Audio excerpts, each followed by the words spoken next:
Filmke Tolve, Twa lûden en brekking. Ynlieding. Een twaluud is een fêste kombinaasje fan twa lûden yn ien wurdlid dy't soepel yn elkoar oergeane.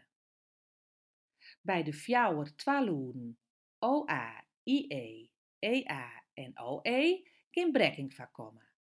De klam verspringt dan, begeliks beam wurdt biem.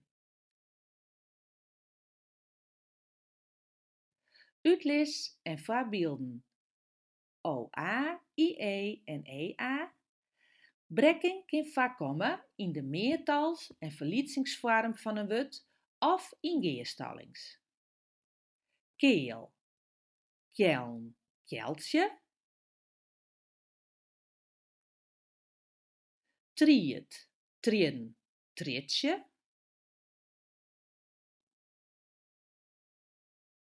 Door, dwarren, doarke.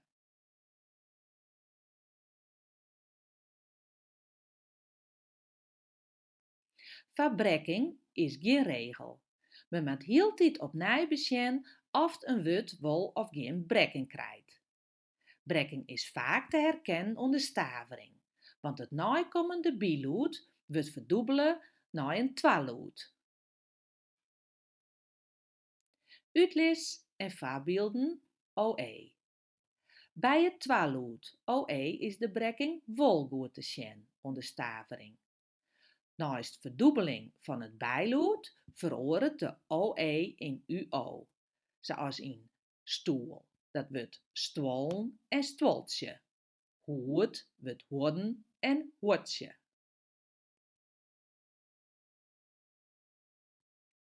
Oefenje.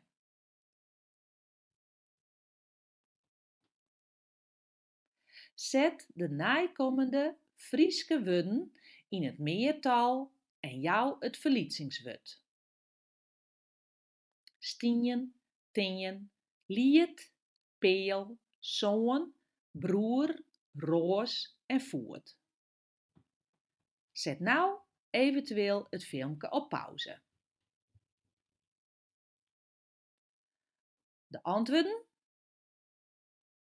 Stien, stjen, stjentsje. Tinjen, tjen, tjentsje. Lied, lieten, lietsje.